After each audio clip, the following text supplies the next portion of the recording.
Hello everyone. Today I want to talk about borderline personality disorder and sexuality. Let's talk about sex. So, I made many videos about this disorder. Anybody who's interested in hearing more of what I have to say about it, you can look at or watch my playlist. I'm asked a lot of questions about this. I've made videos about like narcissists and sexuality too.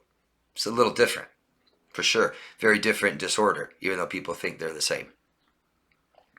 Borderline personality disorder, I always want to start with saying it's a serious mental illness. It needs to be taken as such. It needs to have respect. People with this are suffering. And we know this because of the people around them suffer too. Yeah?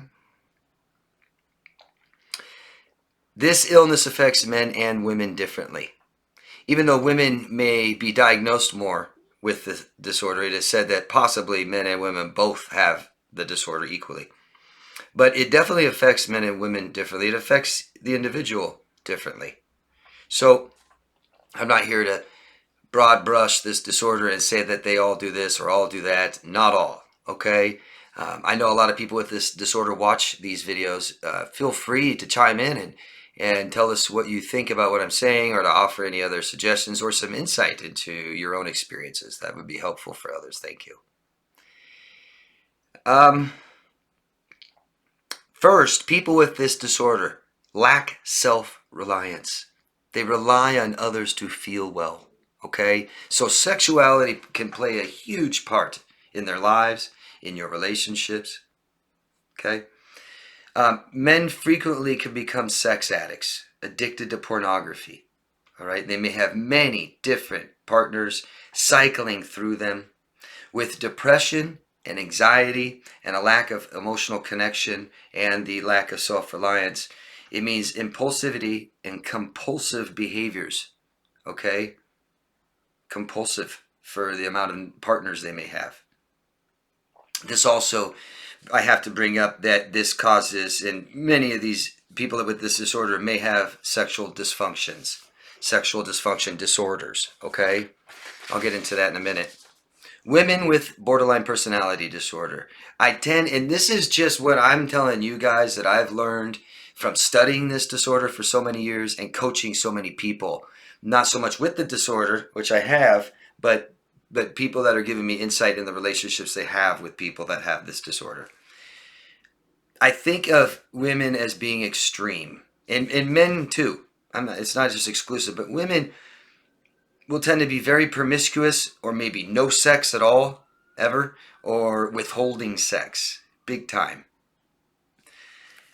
And also I want to say, maybe I should have started with this, but any of the stuff that I'm describing does not mean that you have borderline personality disorder too. I know that messes with you, a lot of you guys. I sit here and talk about a disorder, and I'll bring something up and you say, oh, I've done that, or I do that. Doesn't mean you have the disorder. It's a very distinct criteria that you have to have or fit to have the disorder, okay? So it's a spectrum, and we may all have a trait or two, or it just doesn't matter, okay? But women with this disorder, very common, they'll withhold sex in relationships. So if you go back to childhood, this disorder was caused by trauma. And it forces an estranged relationship with the self. Just big time lacking self-awareness of who they are. Dissociation is extremely common with this disorder. And it plays big time, it can, with sex. Childhood sexual trauma will and can and does affect adult intimacy. Okay, intimacy is being alone with somebody, not necessarily just sex. The men commonly have a fear of intimacy, and they may use chemicals, drugs, alcohol to have these sexual experiences that they're having. Women will often fear being alone and abandonment and isolating. They may use sex and their body as a tool to avoid isolation. Extremely common. Dating sites, extremely common. If there was sexual trauma in their childhood, there will be another added element. Sex can be used as a value. They've learned to get what they want from sex. If they're borderline and they're molested in childhood, it's extremely common that they'll be raped in adulthood. And it's due to dissociating. Dissociating is a healthy defense or mechanism when something's too traumatic and our nervous system goes offline to protect us. It's okay. The problem with this scenario, if a child is being molested, SA'd, assaulted, they'll dissociate in childhood. And if they don't heal from this, and most often they don't have, a child that has been molested in their childhood, it's a big time fault of the parents. And I hate to say that to anybody watching this, as children have been molested. It especially repetitively, okay? Especially if they don't tell you. Especially if they tell you and it's not dealt with and sought therapy.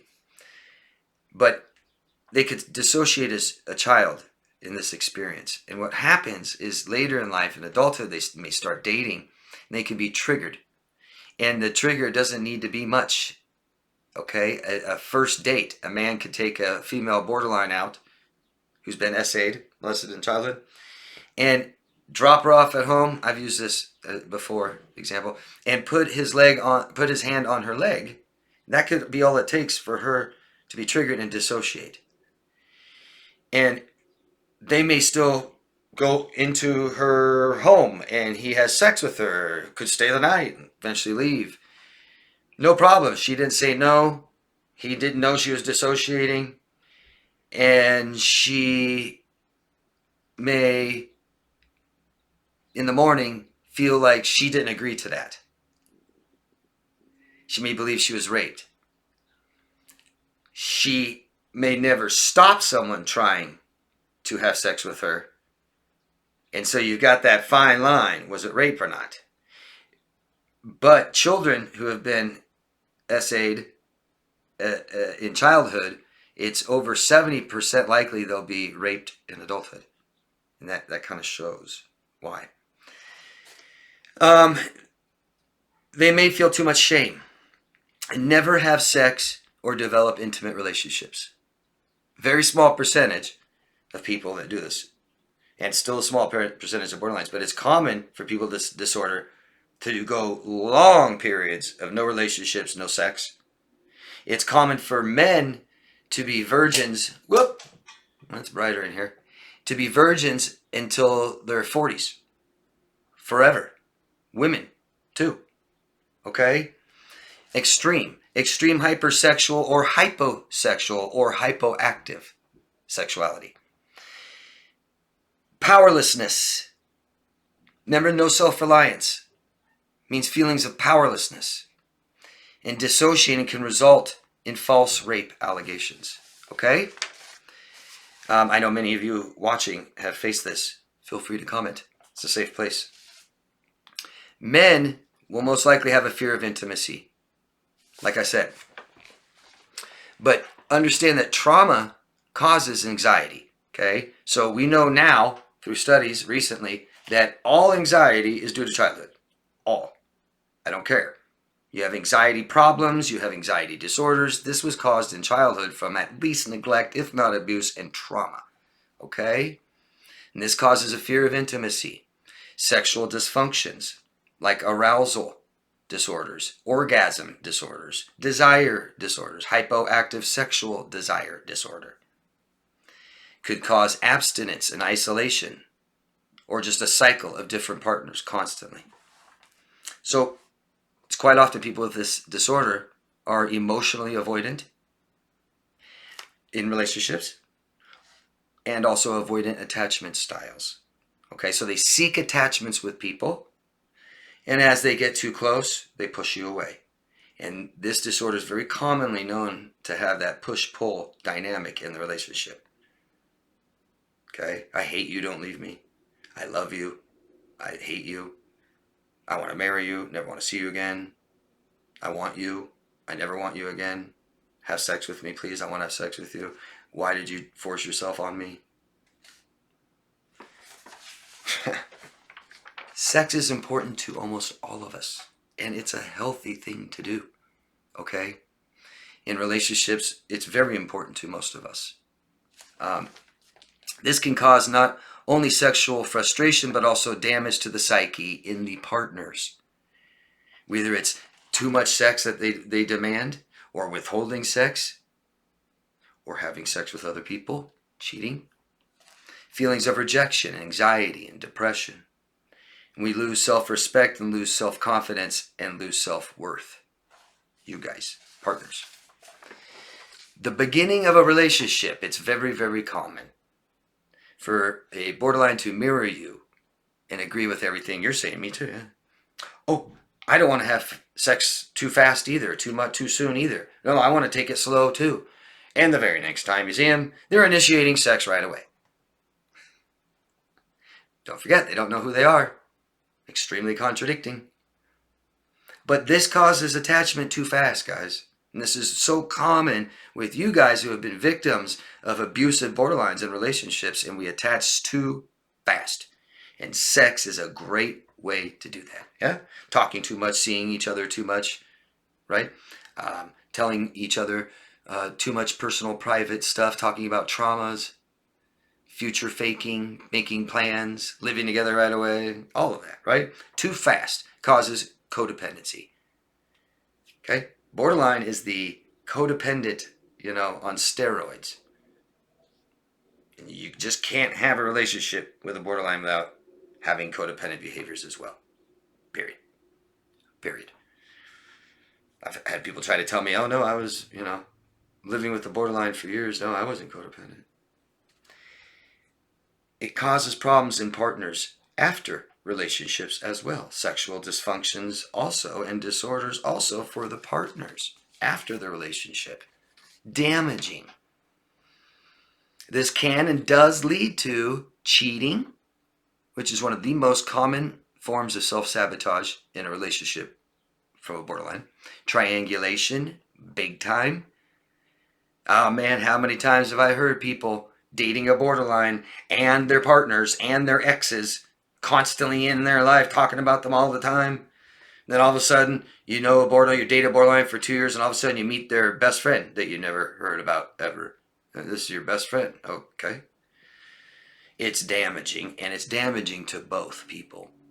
Don't forget, borderlines come from trauma and re-traumatize themselves consistently by having sex with you when they don't want to, by you leaving them, by them leaving you.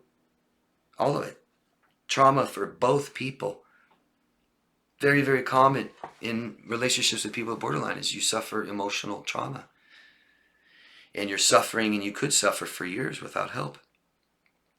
People will say, David, is it like the borderline kind of transfers all their toxic behaviors to you? Well, not so much, but have to understand that their behaviors and their symptoms, stuff like this, are signs suffering from trauma. And if they traumatize you, then you also have symptoms where you're suffering from trauma. Okay? Not to be taken lightly, to be taken very, very serious. And any of you who have had anybody with this disorder in your life and you feel that you've been traumatized and abused and stuff like this, get help. Get help. That's what it's for. Talk to somebody. Figure this stuff out. Make sense of it in your heads and learn how to avoid this again. If you guys have any kind of disorders from these relationships, like anxiety disorders, depression disorders, addiction disorders, sexual disorders, all these things, get help. Okay? Starting a relationship being so hypersexual will cause major problems. Major problems. Okay? And especially after the relationship. Very, very common for victims of this to never have sex again with people. Never even be intimate with people. Very common to develop addictions to pornography, sex. Okay? And the other sexual dysfunctions and disorders. And I keep saying that so that you guys understand what's going on with you if you're having problems, okay? But there's help available, okay? Anybody who wants help, you can find me at daviddemars.com. Please give me a thumbs up on the video if you liked it. And I would always appreciate your guys' responses and experiences. Anything that you want to say down below, please do. And ask me any questions you guys have. I'll always answer them, okay? Thank you. Love yourself first. Bye.